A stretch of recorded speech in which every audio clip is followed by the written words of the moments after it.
कृष्ण हरे कृष्ण कृष्ण कृष्ण हरे हरे हरे राम राम राम हरे हरे। ओम ज्ञानतिमिरान्धस्य ज्ञानाञ्जनशलाकया चक्षुर्मिलितं येन तस्मै श्रीगुरुवे नमः।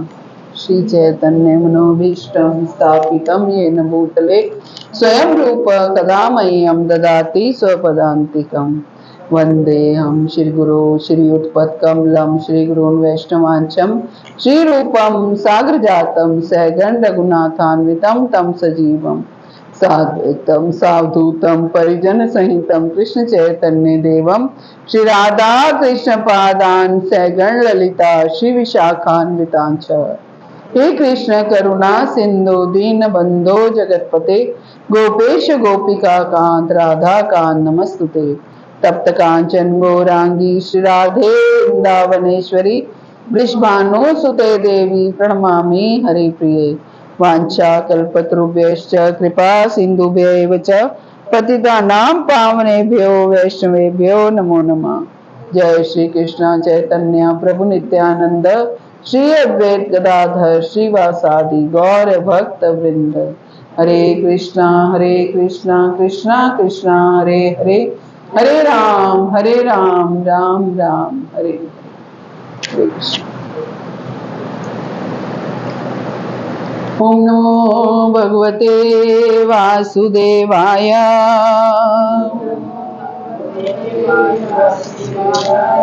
ओम नमो भगवते वासुदेवाय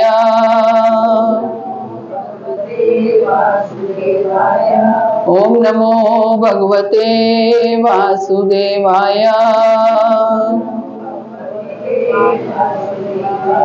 नारायणं नमस्कृत्य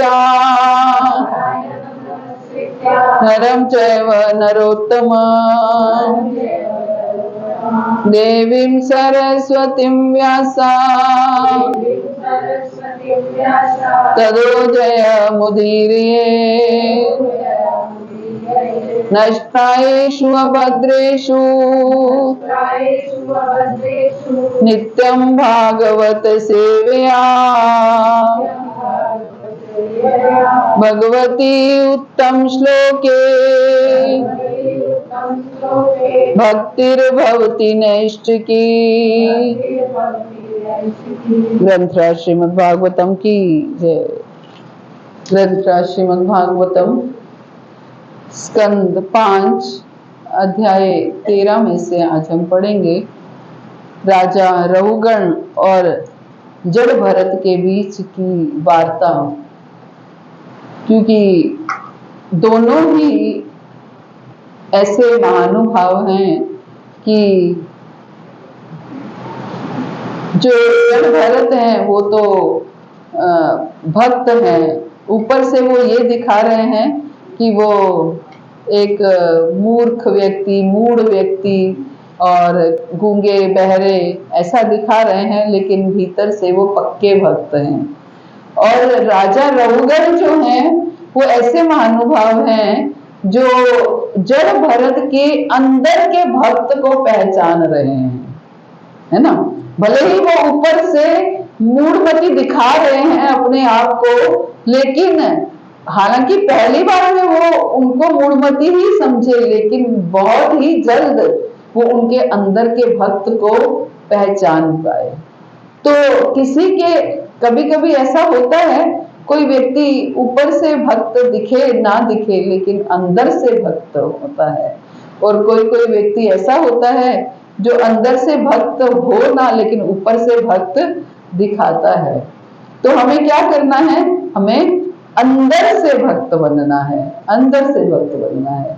और एक भक्त ही भक्त को पहचान सकता है। राजा रहुगण भी इसका मतलब एक अच्छे भक्त हैं, तभी वो जड़ भरत के अंदर के भक्त को पहचान पाए। अब जब उन्होंने पहचान लिया तो जड़ भरत जो है वो राजा रहुगण से वार्ता करते हुए एक तरह से शिक्षा दे रहे हैं या उनसे सत्संग कर रहे हैं। जब दो भक्त मिल जाते हैं तो क्या होता है, सत्संग होता है। मज्जिता मद्गत प्राणा बोधयंता परस्परम कथनता चा माम नित्यम तुष्यंती चा रमंती चा। मेरे शुद्ध भक्तों के विचार भगवान कहते हैं मुझ में वास करते हैं।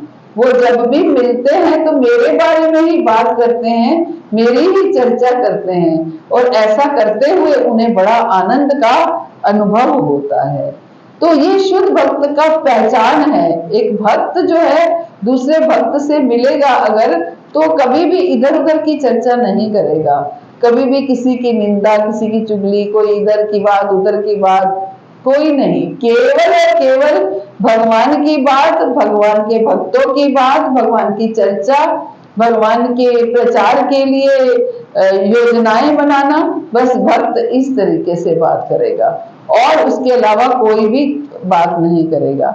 तो अब जो है जड़ भरत और राजा रघुगण ये मिले हैं और जड़ भरत जो है उनको सत्संग सुना रहे हैं, उन्हें भगवान की चर्चा सुना रहे हैं, इस संसार से अवगत करा रहे हैं। तो क्या कह रहे हैं? ब्रह्म साक्षात्कार प्राप्त जड़ भरत ने कहा। भगवान ने उसको कैसे उसका नामांकन क्या किया? ब्रह्म साक्षात्कार को प्राप्त जड़ भरत। वो क्या है? अब ब्रह्म साक्षात्कार को प्राप्त है। ब्रह्म साक्षात्कार को प्राप्त का अर्थ क्या है? ब्रह्म मतलब आत्मा है ना। अपने जो खुद स्वयं को आत्मा के स्तर पर जान चुका है, ब्रह्म साक्षात्कार के स्तर को, ब्रह्म साक्षात्कार प्राप्त यानी कि जो आत्मा के स्तर पर है, जिन्होंने अब ये समझ लिया है कि वो शरीर नहीं है, वो आत्मा है। ब्रह्म मतलब आत्मा, ब्रह्म का साक्षात्कार, आत्मा को जानना है ना, आत्मा को जानना। तो जड़ भरत ने आगे कहा, हे राजा रघुगण, जीवात्मा इस संसार के दुर्लभ पथ पर घूमता रहता है और बारंबार जन्म तथा मृत्यु स्वीकार करता है। इस भौतिक जगत में हम घूमते रहते हैं और बार बार मरते हैं, बार बार जन्मते हैं। प्रकृति के 3 गुणों सतो, रजो और तमो के प्रभाव से इस संसार के प्रति आकृष्ट होकर जीवात्मा प्रकृति के जादू से केवल 3 प्रकार के फल, जो शुभ अशुभ तथा शुभाशुभ होते हैं, देख पाता है। और जीवात्मा क्या करता है? इस 3 गुणों से आकृष्ट, इस संसार के प्रति आकृष्ट होकर क्या करता है? प्रकृति के जादू से केवल 3 प्रकार के फल, उसे ऐसा लगता है अब मेरे साथ अच्छा हो रहा है, अब मेरे साथ बुरा हो रहा है, अब बहुत अच्छा हो रहा है, शुभाशुभ हो रहा है, बस इसी में ही वो कभी दुखी होता रहता है और कभी प्रसन्न होता रहता है। हमारे भौतिक जीवन में यही होता है। जब थोड़ा अच्छा होता है तो हमें लगता है ठीक है, ये जीवन ठीक है, बुरा होता है तो हमें लगता है क्या हो गया, क्या ऐसे जीने से भी क्या जीना है। बहुत अच्छा होता है तो हम और उछलने लग जाते हैं। तो इसी तीनों उसमें रहकर शुभ अशुभ और शुभाशुभ होते हैं देख पाता है, और इस प्रकार वह धर्म, आर्थिक विकास, इंद्रिय तृप्ति तथा मुक्ति की अद्वैत भावना के प्रति आसक्त हो जाता है। अपने जीवन में कुछ शुभ होता है, शुभाशुभ होता है, तो फिर वो धर्म की ओर आकृष्ट होता है। कुछ अच्छा होता है तो हम इसीलिए, कल कोई कह रहा, वहां कहाँ चर्चा हो रही कि फिर भगवान ने ये कर्मकांडी भक्ति बनाई ही क्यों? अगर शुद्ध भक्ति है तो मालवीय नगर, यस, तो भगवान ने कर्मकांडी भक्ति बनाई ही क्यों? क्योंकि जब हमें रिटर्न में कुछ मिलता है तो हमारा धर्म के प्रति आकर्षण बढ़ता है। तो ऐसे ही जब जीवन में शुभ होता है, शुभाशुभ अच्छा होता है, बहुत अच्छा होता है, तो हमारा धर्म के प्रति आकर्षण बढ़ जाता है कि हाँ भगवान ने हमें ये दे दिया, भगवान की कृपा से ये प्राप्त हो गया। कम से कम धीरे धीरे उसको ये समझ आने लगती है, तो धर्म की ओर उसका धीरे धीरे आकर्षण बढ़ता है। और साथ में धर्म के साथ साथ आर्थिक विकास होता है। और क्या, धर्म की ओर भी आकर्षण बढ़ता है, और साथ में क्या होता है, अगर एक कुछ मिला है तो और दो चीजों को पाने की इच्छा हो जाती है। आर्थिक विकास की ओर भी आकर्षण बढ़ा है। चलो फ्लैट बन गया, अब नेक्स्ट टारगेट क्या है, कोठी बनानी है ना। तो थोड़ा सा मिला और पाने की, अपने आर्थिक विकास की इच्छा और हो गई। पहले तो नौकरी को तरसते थे, नौकरी मिल गई तो अब प्रमोशन होना चाहिए। तो आर्थिक विकास की जो इच्छा है वो हमेशा बढ़ती चली जाती है। और इंद्रिय तृप्ति की इच्छाएं हमेशा बढ़ती चली जाती हैं, तथा मुक्ति के प्रति आसक्त हो जाता है। फिर बहुत कोई आगे बढ़ जाता है तो उसको मुक्ति की इच्छा होने लगती है। 4 प्रकार के जीव होते हैं, 4 प्रकार के मनुष्य होते हैं, और जीव मनुष्य होते हैं।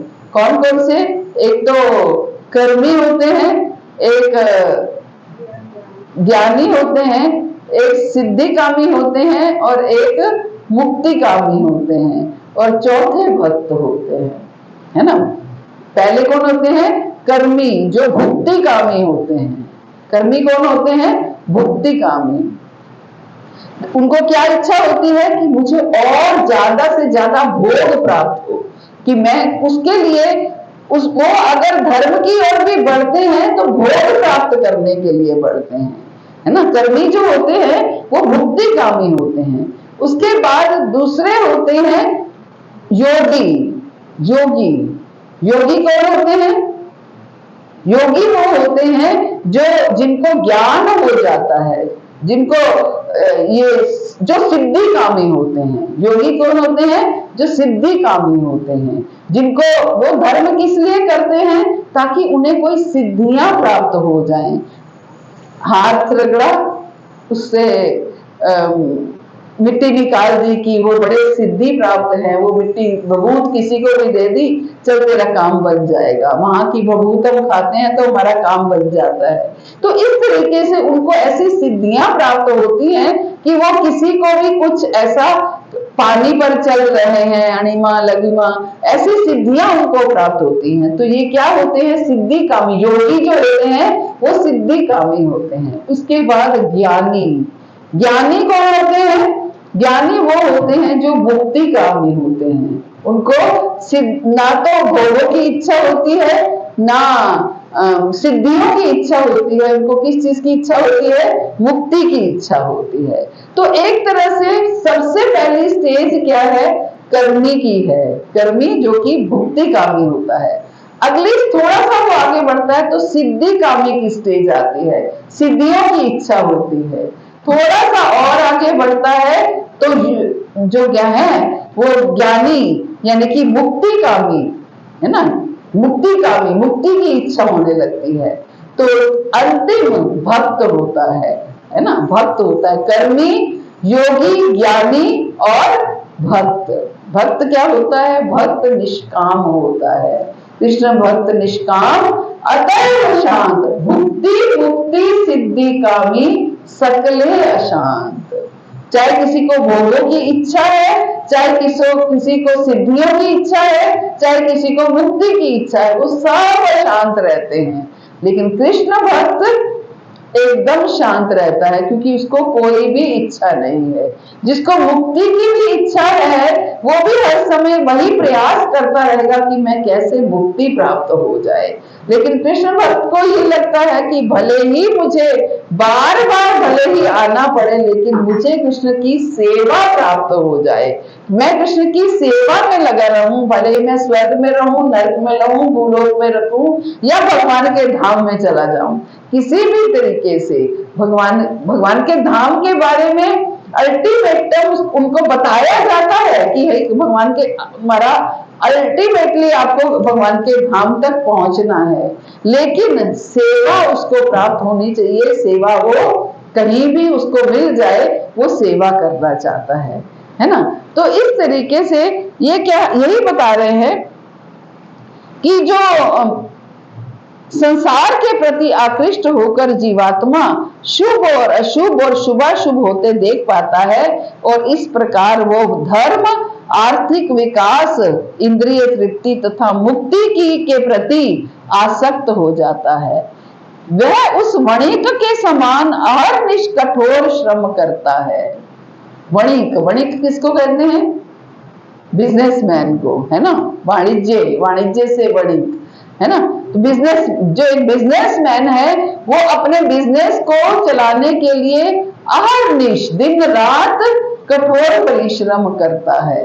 कोई भी हो, हम लोग क्या है, भौतिक जगत में दिन रात कठोर परिश्रम करते हैं कि पूरा जीवन इसी में, प वर्ग इसको कहते हैं। प मतलब परिश्रम, प फ ब भ म, प मतलब परिश्रम, फ मतलब फेम। इतना परिश्रम किया कि मुख से फेम निकलने लग गया, झाग निकलने लग गई। प फ ब, फिर उस परिश्रम के बंधन में हम, ब मतलब बंधन, उस परिश्रम के बंधन में हम बंध गए। फल की इच्छा से परिश्रम किया और उस बंधन से हम बंध गए। प फ ब भ, फिर भय में रहते हैं, हर समय भय में। क्या मैंने इतनी मेहनत करके ये बिजनेस चलाया है या ये घर बनाया है या बच्चे, कहीं ये मेरे को छोड़कर चले तो नहीं जाएंगे, कहीं मेरा बिजनेस ठप तो नहीं हो जाएगा, कहीं उससे पहले मैं मर तो नहीं जाऊंगा। तो ये भय में रहता है। यही होता है, आप देखिए प्रैक्टिकल लाइफ में यही होता है ना। प फ ब भ, फिर म, म मतलब मृत्यु। ये करते करते ही मृत्यु हो जाती है। सारा समय ऐसे ही निकल जाता है। परिश्रम करते हुए इतना परिश्रम कर लिया कि मुंह से झाग निकलने लग गई, थक गए, हाँ बैठते हैं तो हाँ करते हैं कि अब बैठे साएंगे, है ना। फिर उसी परिश्रम के बंधन में बंध गए और फिर भय में आ गए कि हाँ मैंने इतनी जायदाद बनाई है, कहीं वो ना हो जाए। मेरे नाना जी थे तो वो बड़े कंजूस थे, अपने धन को बड़ा संजो के रखते थे, बहुत ही धनी, बहुत मिलीनियर बिलीनियर थे मेरे दादाजी और नाना जी दोनों। लेकिन मेरे दादाजी जो थे वो बड़े धर्मी कर्मी व्यक्ति थे, नाना जी नहीं थे। तो वो जब एक बार इंदिरा गांधी ने आई तो उन्होंने ये बोला कि जिसके पास भी एक्स्ट्रा धन है वो इमरजेंसी के टाइम पे वो ले लेगी। तो उनको ये पता चल गया तो वो कहते थे कि मैं वैसे तो नहीं मरूंगा, लेकिन मैं इस डर से मर जाऊंगा कि मेरा धन कोई ले जाएगा। तो साफ कहते थे, साफ साफ शब्दों में, मैं इस भय से मर जाऊंगा कि मेरा धन वो ले जाएगी। तो इस तरीके से एक धनी व्यक्ति भी इतना धन बटोरने के बाद इतना परिश्रम किया, आखिर धन ऐसे तो नहीं आया होगा, अपने टाइम में कोई ना कोई परिश्रम किया होगा। इतना परिश्रम किया कि मुंह से फेम निकलने लग गया और उस बंधन में भी बंध गया और फिर भय में भी रहा कि कहीं मेरा ये धन कोई ले ना जाए, कहीं टैक्स तक हम नहीं देते हैं किस लिए कि मेरे धन जो है वो चला जाएगा, है ना। तो ये भय होता है और फिर ऐसे में ही मृत्यु हो जाती है। तो क्या होता है, उस मृत्यु होने के बाद हमें वापस, क्योंकि बंधन है तो बंधन को खोलने के लिए वापस आना पड़ता है, और जब वापस आते हैं तो बंधन खोलते नहीं है और बंधन बंध जाते हैं, और बंधन बन जाते हैं। बस जिसके ऊपर गुरुजनों की, आचार्यों की कृपा हो जाती है वो आचार्य फिर बताते हैं भाई तू बंधन में है। वो भी ऐसे आचार्य जो खुद मुक्त होते हैं। अगर हमने ऐसा कोई गुरु चुन लिया जो खुद ही बंधन में है, खुद ही भौतिक वस्तुओं की आसक्ति में है, तो हमें एक बंधा हुआ व्यक्ति दूसरे बंधे हुए व्यक्ति को क्या खोलेगा, है ना, क्या खोलेगा। लेकिन अगर किसी सतगुरु की शरण में हम चले जाते हैं, सदगुरु हमें समझाते हैं भाई निकलो यहाँ से, निकलो, कल के कल यहाँ से निकल जाओ, तो वो सदगुरु हमारे बंधन को खोल देते हैं, है ना। तो यही बता रहे हैं। वह उस क्षणिक के समान अहर्निश कठोर श्रम करता है और कुछ सामग्री प्राप्त करने और उससे लाभ उठाने के उद्देश्य से जंगल में प्रवेश करता है, परिश्रम करता है और कुछ सामग्री प्राप्त करने के लिए, उससे लाभ उठाने के लिए जंगल में प्रवेश करता है। जंगल किसको कहा गया? ये भौतिक जगत को जंगल कहा गया। इस कुछ ज्यादा प्रयास करता है भौतिक वस्तुओं को प्राप्त करने के लिए, जंगल में प्रवेश करता है, किंतु उसे इस संसार में वास्तविक सुख उपलब्ध नहीं हो पाता। लेकिन इस भौतिक संसार में वास्तविक सुख उपलब्ध नहीं हो पाता। अगर वास्तविक सुख होता तो जितने भी बिलियनियर्स हैं, धनी व्यक्ति, टाटा बिरला अंबानी जैसे लोग, वो आज पूर्ण रूप से सुखी होते। वो और भागते नहीं, आराम से चैन की बांसुरी बजाते। लेकिन उनको भी चैन नहीं है, उनके भी हृदय में कुछ ना कुछ जो चलता रहता है, अब और आगे, अब और आगे, अब और आगे। तो जो जन्म मृत्यु जरा व्याधि का दुख उनके साथ भी है कि कब कहीं मृत्यु ना हो जाए, कहीं बीमारी ना आ जाए। कोविड पीरियड आया तो हमने ये सब कुछ समय देखा, हर कोई चिंता में था, हर कोई टेंशन में था कि कहीं कोविड ना हो जाए और कहीं हमें भागना ना पड़े, कहीं जाना ना पड़े। तो इस तरीके से ये संसार जो है, इसमें कहीं असली सुख नहीं है। क्या कह रहे हैं? उसे इस संसार में वास्तविक सुख उपलब्ध नहीं हो पाता। कैसे उपलब्ध होगा जब इस संसार में वास्तविक सुख है ही नहीं? वास्तविक सुख क्या होता है? वास्तविक सुख वो होता है जो सदा रहता है, शाश्वत होता है। ये नहीं कि आज हमने गाड़ी खरीदी तो हम बहुत प्रसन्न हो गए और कल गाड़ी को चोट लग गई, एक्सीडेंट हो गया तो हम दुखी हो गए। वास्तविक सुख वो है जो स्थायी रहने वाला है, हमेशा रहने वाला है। हम कृष्ण की शरण में गए तो हमें आनंद प्राप्त हुआ, और वो आनंद हमारा हमसे कौन छीन सकता है? कौन छीन सकता है? कोई छीन नहीं सकता। अगर हमने कृष्ण के साथ संबंध स्थापित कर लिया और हम आनंद में आ गए तो वो आनंद हमारा हमसे कोई छीन नहीं सकता। चाहे हमारी मृत्यु हो जाए, मृत्यु भी हमसे वो आनंद छीन नहीं सकती।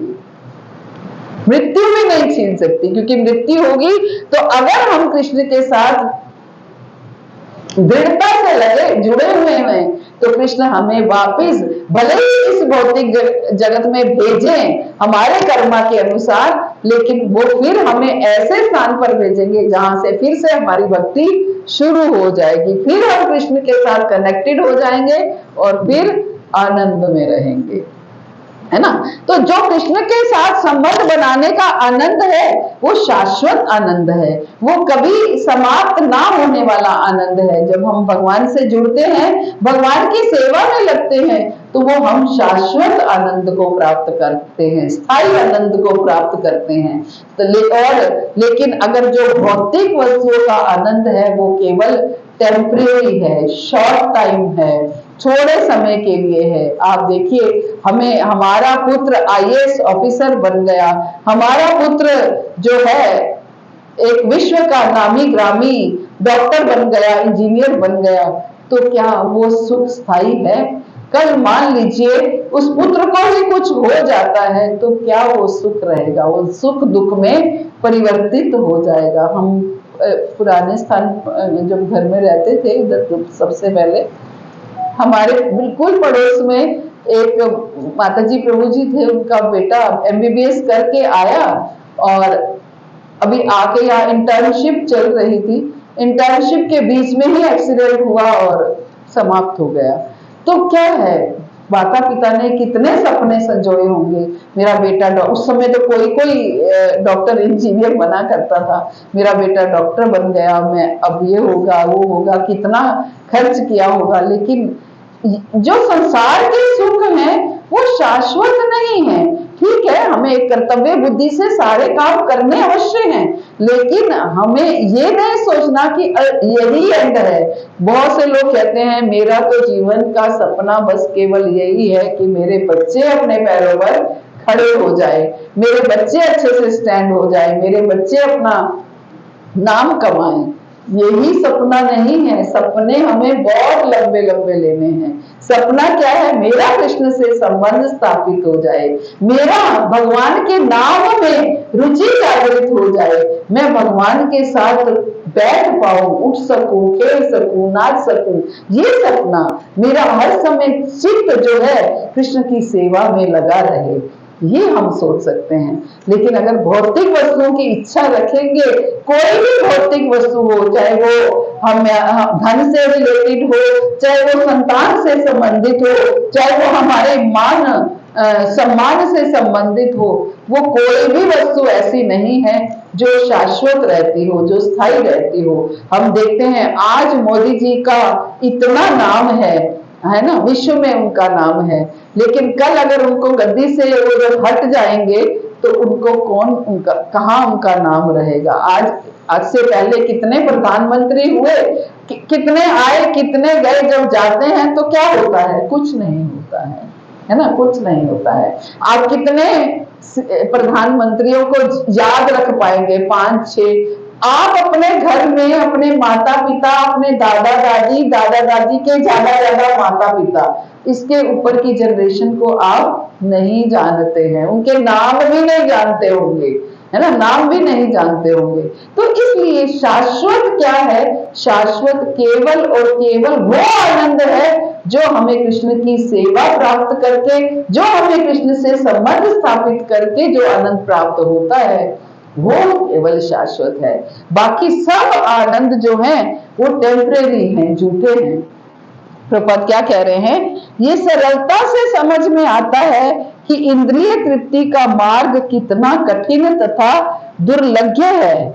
इस मार्ग को ना जानने के कारण मनुष्य विभिन्न देहों में पुनः पुनः जन्म धारण करता है। क्या कह रहे हैं भगवान? कि इंद्रिय तृप्ति का मार्ग बड़ा कठिन भी है। ऐसे आपको इंद्रिय तृप्ति नहीं प्राप्त हो जाती, आपको इतना कमाना पड़ता है, मेहनत करनी पड़ती है, परिश्रम करना पड़ता है, और दुर्लभ है, उसको लाना बहुत कठिन है। इस मार्ग को ना जानने के कारण मनुष्य विभिन्न देहों में बार बार परिवर्तित होता है, क्योंकि हमें ज्ञान नहीं है कि यही सब कुछ नहीं है। हम एक भौतिक व्यक्ति क्या सोचता है?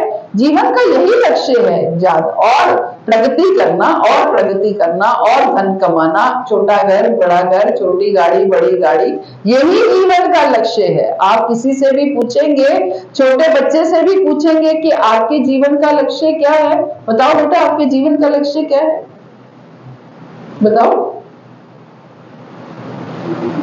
है ना। कोई स्कूल में होगा तो इतने नंबरों से स्कूल पास करना है, कॉलेज में एडमिशन लेना है, ये लक्ष्य हमारे टाइम टू टाइम हमारे लक्ष्य बदलते जाते हैं। अब मुझे 12th पास करनी है, 90% स्कोर करना है, 90% बोलते हुए भी कम लगने लग गए हैं कि 90% तो कम है, तो 90% स्कोर करना है। उसके बाद कॉलेज में एडमिशन चाहिए, बस ये लक्ष्य हो गया, कॉलेज में एडमिशन हो गया तो अब पढ़ाई अच्छे से स्कोर करनी है, वो हो गया तो अब नौकरी का लक्ष्य हो गया, नौकरी मिल गई तो अब शादी का लक्ष्य हो गया, शादी हो गई तो बच्चों का लक्ष्य हो गया। अब जो लक्ष्य हमने अपने लिए बनाए थे वही लक्ष्य हमारे अपने बच्चों के लिए शुरू हो गए। बच्चे का एडमिशन हो जाए, बच्चे का स्कूलिंग हो जाए, कॉलेज, ये लक्ष्य है ना। और इसी में हम अपना पूरा जीवन निकाल देते हैं, और इन लक्ष्यों की भीड़ में हम अपने परम लक्ष्य को भूल जाते हैं कि हमारे जीवन का अल्टीमेट लक्ष्य है क्या, कि हमें कृष्ण प्रेम प्राप्त करना है, भगवान की सेवा करनी है, ये हमारा मुख्य लक्ष्य है। अगर हम उस लक्ष्य की ओर काम करेंगे, उस लक्ष्य को पाने के लिए काम करेंगे, तो बाकी लक्ष्य अपने आप पूरे हो जाएंगे। आपको पता भी नहीं चलेगा कि बाकी लक्ष्य अपने आप पूरे हो जाएंगे। यस, फिर भी लालसा पूरी नहीं होती। तो क्या है इसलिए हमें बार बार जन्म था, क्योंकि लक्ष्य पूरे नहीं होते हैं, अधूरे छूट जाते हैं, मन में इच्छाएं रह जाती हैं, तो उन इच्छाओं को पूर्ण करने के लिए हमें बार बार इस भौतिक जगत में आना पड़ता है। इससे उसे इस संसार कष्ट उठाना पड़ता है। इस जीवन में कोई ये सोचकर भले प्रसन्न हो ले कि वो अमेरिकी, भारतीय, अंग्रेज या जर्मन है, किंतु अगले जन्म में उसे 84 लाख योनियों में कोई दूसरा शरीर धारण करना होगा। मेरा बेटा अमेरिका में सेटल्ड है, कनाडा सेटल्ड है, बड़े खुश होते हैं, फॉरेन में सेटल्ड है, चाहे वो बाहर जाकर कुछ भी करते हो, लेकिन प्रसन्नता क्या है, मेरा बेटा बाहर सेटल हो गया है। तो क्या है, अगले जन्म क्या होने वाला है, कहाँ सेटल होगा, क्या आखिर अगले जन्म में फिर भारत में आना पड़ेगा, तो फिर क्या करोगे, है ना। इसलिए एक भारतीय को हमेशा सोचना चाहिए कि हमने जहां से एजुकेशन ली है वहीं अपना दे, वहां हमारा, कहते हैं ना, ऋण होते हैं, मातृ ऋण, है ना, मातृ ऋण, अपने देश का ऋण, देश का ऋण है ये हमारे ऊपर, कि हमने जहां से एजुकेशन ली है वहां अपना दे। तो इसलिए, किंतु अगले जन्म में 84 लाख योनियों में कोई दूसरा शरीर धारण करना होगा। अगला शरीर कर्म के अनुसार तुरंत प्राप्त होगा, तब उसे वही शरीर स्वीकार करना होगा। अगला शरीर फिर से कर्म के अनुसार प्राप्त होगा और फिर वही शरीर स्वीकार करना पड़ेगा। किसी प्रकार के प्रतिकार से लाभ नहीं होगा। प्रकृति का ये कठोर नियम है। अविद्यावश जीवात्मा को अपना परम आनंदमय जीवन ज्ञात नहीं रहता। अविद्यावश, अज्ञानतावश, अज्ञानी हैं हम, सब अज्ञानी हैं, इसलिए हम जानते हुए भी कि हमारा परम कल्याण किसमें है, फिर भी हम भूल जाते हैं और भौतिकता में इतने लिप्त हो जाते हैं कि अपने परम कल्याण की ओर देखते भी नहीं हैं। इसलिए अविद्यावश जीवात्मा को अपना परम आनंदमय जीवन ज्ञात नहीं रहता, जिससे वो माया के प्रभाव से भौतिक विषयों के प्रति आकृष्ट होता है। इस संसार में उसे कभी भी सुख नहीं मिल पाता, किंतु वह उसी के लिए अत्यधिक श्रम करता है। यही माया है, यही माया है। इस संसार में वो क्या करता है, श्रम करता है, कभी भी उसे पूरा सुख नहीं मिल पाता है। रोज हम देखते हैं इतने लोग मरते हैं, इतने लोग, तो हमें ऐसा लगता है कि हम तो यहीं रहने वाले हैं, हमारी मृत्यु नहीं होगी, है ना। क्योंकि अगर ये ना सोचते होते तो इतना हम कितना परिश्रम क्यों करते, पूर्ण रूप से समर्पित होकर के भगवान की भक्ति में लग जाते। लेकिन नहीं, हम पूर्ण रूप से लगे रहते हैं। जब तक हमारा शरीर चलता है तब तक हम नौकरी करते रहते हैं, छोड़ते नहीं है। रिटायर गवर्नमेंट जब निकाल देती है तभी हम छूटते हैं, अदरवाइज हम छूटते नहीं हैं। बहुत प्रयास कर लिया मैंने तो, लेकिन नहीं छूट पाई, है ना। तो क्या है, क्योंकि ज्ञान नहीं है, ज्ञान होते हुए भी हम आंखें बंद करके रहते हैं, नहीं छोड़ पाते हैं। ये माया है ना, ये माया है। प्रपद कहते हैं मृत्यु देखता है औरों की रोज सवेरे शाम, मृत्यु देखता है औरों की रोज सवेरे शाम, भवन बनाता ऐसे जैसे हरदम यहाँ मुकाम, भवन बनाता ऐसे जैसे हरदम यहाँ मुकाम। ये माया तेरी बहुत कठिन है राम। सच में कठिन है, लेकिन भगवान तो कहते हैं जो मामे भी ये प्रद्यंते माया में ताम तरंती थे, जो मेरी शरण में आ जाता है वो इस माया को पार कर जाता है। लेकिन हम शरण में जाने में बहुत समय लगा देते हैं और आखिर इतने समय में हम इस संसार को ही छोड़ना पड़ जाता है। तो इसलिए माया को हमें कैसे लांघना है, भक्तों के संग में, आचार्यों की मार्गदर्शन में हम कैसे इस माया को क्रॉस कर सकते हैं, इसको हमें सीखना है। हरे कृष्णा। श्री प्रभुपाद की जय, गुरु महाराज की जय, आप सब भक्तों की जय। तो किसी का कोई प्रश्न हो? यस, बहुत सुंदर प्रश्न है। माता जी का प्रश्न है, ये कैसे पता चलेगा कि वो सद्गुरु हैं? वो गुरु हैं या सद्गुरु हैं? क्या अंतर होता है गुरु और सद्गुरु में? गुरु वो होते हैं, गुरु तो कोई भी हो सकता है। जिसने आपको चलना सिखाया, आपकी माँ ने, वो आपकी गुरु हैं। जिसने आपको रोटी बनानी सिखाई, पढ़ाई, वो गुरु आपकी वो गुरु हैं। जिसने आपको पढ़ना, स्कूल में टीचर्स ने आपको पढ़ना सिखाया, वो गुरु हैं। और आजकल के छद्दे गुरु वो आपको ये सिखाते हैं कि आपके जीवन में ये कठिनाई आई है, ये परेशानी आई है, आप ये उपाय कर लो, ये कर लो, यहाँ ये चढ़ा दो, वहां चुन्नी चढ़ा दो, वहां चादर चढ़ा दो, ये समोसा खा लो या ये खा लो, उससे आपके कष्ट दूर हो जाएंगे। आप तो कहने को वो गुरु है, लेकिन वो गुरु नहीं है। वो गुरु क्या है? वो क्या सिखा रहे हैं आपको कि आपके जीवन के कष्ट दूर हो जाएंगे। सद्गुरु वो हैं जो ये बताएंगे, अगर उनके पास आप अपने जीवन का कष्ट लेकर के जाओगे, तो जो सद्गुरु होगा वो ये कहेगा कि भैया ये जीवन तो, ये संसार तो दुखालय है, यहाँ दुखी ही दुख है, ये जीवन के कष्ट कभी समाप्त तो होने वाले नहीं है। इसलिए भगवान की शरण में जाओ, भगवान का भजन करो और जल्दी से इस भौतिक जगत से निकल जाओ, भगवान की सेवा में लगो, ताकि आपको इस जीवन के कष्टों से छुटकारा प्राप्त हो जाए। वरना इस भौतिक जगत में हम कष्ट ही भोगते रहेंगे। जो सद्गुरु होगा वो इस भौतिक जगत के कष्टों से हमारा इंट्रोडक्शन कराएगा, और जो गुरु होगा वो इस भौतिक जगत के कष्टों से बाहर निकालने के उपाय बताएगा, है ना, भौतिक उपाय बताएगा। लेकिन जो सद्गुरु होगा वो आपको बताएगा कि हाँ ये कष्ट है, बार बार जन्मना पड़ेगा, बार बार मरना पड़ेगा, बार बार बुढ़ापा आएगा, बार बार बीमारियां आएंगी, तो कहाँ तक झेलते रहोगे? निकलो, भगवान का नाम लो, भजन करो और निकल जाओ। वो सद्गुरु होगा, है ना। ये अंतर है। वो यहाँ इस संसार में हमें फंसाएगा नहीं, वो निकालने का प्रयास करेगा। लेकिन जो गुरु अगर इस संसार में हमें फंसाते हैं कि यहाँ ये कर लो, ये करने से ये मिल जाएगा, ये करने से आपकी नौकरी लग जाएगी, यहाँ आपकी बिजनेस चल जाएगा, आपकी बेटी की शादी हो जाएगी, ये गुरु नहीं है, है ना। ये गुरु होंगे जिनके है उनके गुरु ही है, लेकिन सद्गुरु नहीं है।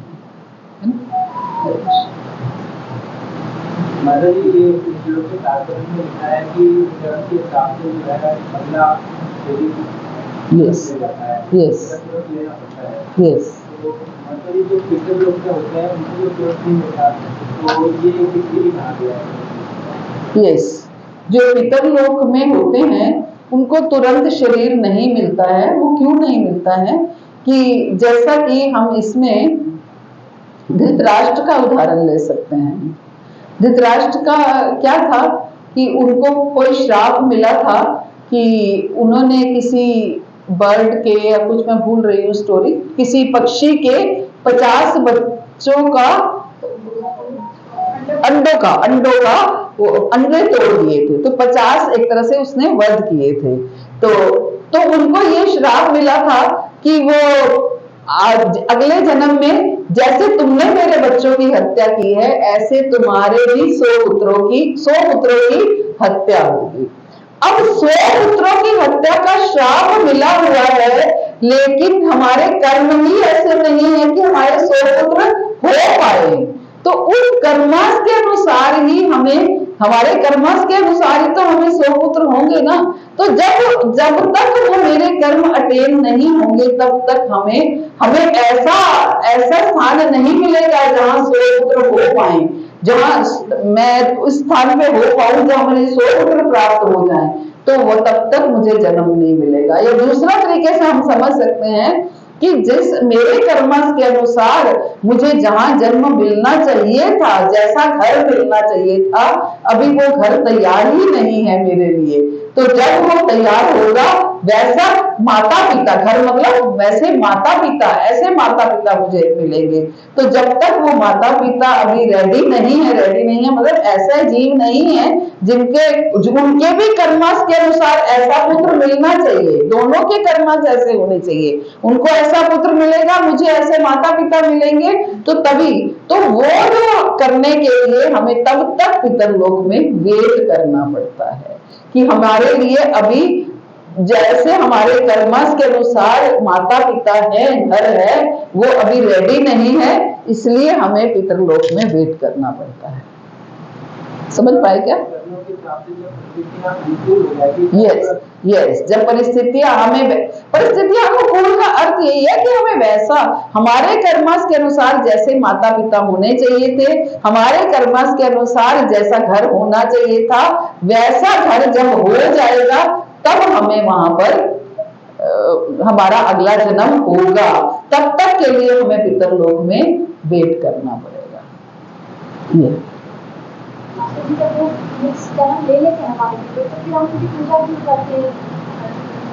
क्योंकि हमें पता नहीं होता कि उन्होंने ले लिया या नहीं लिया, है ना? हमें क्या पता है कि वो पितरलोक में है या अगला जन्म हो चुका है उनका, हमें नहीं पता है। इसलिए हमें ये बताया गया है, क्योंकि जो श्राद्ध या पूजा की जाती है वो पितरलोक के ही पितरों के लिए की जाती है। अगर वो उन्होंने जन्म ले लिया तो कोई पूजा का कोई महत्व नहीं है, लेकिन क्योंकि हमारे नॉलेज में नहीं होता, हमारे ज्ञान में नहीं होता कि वो पितरलोक में है या अगले उसमें जा चुके हैं, तो इसलिए ये चलता आ रहा है कि ठीक है दान ही तो है, इसी बहाने लोग दान करते हैं। नहीं, जो पूर्ण रूप से समर्पित है उनको ये करने की आवश्यकता नहीं है। लेकिन महाराज भी श्राद्ध करते थे, आपको पता है? हमारे घर में महाराज ने दो एक बार तो किया है श्राद्ध। तो में जैसे बाई चांस होते थे तो पहले मैं अमावस्या वाले दिन पहले जैसे मैं बनाती थी, फिर गुरुमा अपना वो गुजराती के हिसाब से जैसे जो बनाते हैं वो बनाते थे। महाराज भी करते थे। हमारे साथ कई बार हम द्वारका गए थे एक बार, तो भी महाराज ने वहां जाके भी पिंड दान किया। बद्रीनाथ गए, वहां जाके भी पिंड दान किया। ऐसा नहीं है, करने में कोई हर्ज क्या है, जानने क्या है ना, पिंड दान करने में कोई प्रॉब्लम नहीं है, तो करते थे, वो भी करते थे। हाँ, सन्यासी लोगों को पूरी छूट होती है कि वो ना करे, लेकिन सन्यासी भी करते थे, है ना। हमारे जो इवन चैतन्य महाप्रभु ने अपने पिता के पिंड दान किए, जाके गया में पिंडदान करने ही तो गए थे वो गया में, है ना। तो भगवान राम ने पिता के पिंडदान किए, तो जब वो कर रहे हैं तो हमें भी सोचना चाहिए इस बारे में। और कोई प्रश्न? वांछा कल्पतरुभ्यश्च कृपा सिंधुभ्यैव च पतितानां पावनेभ्यो वैष्णवेभ्यो नमो नमः। अनंत कोटि वैष्णव वृंद की जय। जगतगुरु श्रील प्रभुपाद की जय। परम करुणा गुरु महाराज की जय। आप सब भक्त हरे कृष्ण।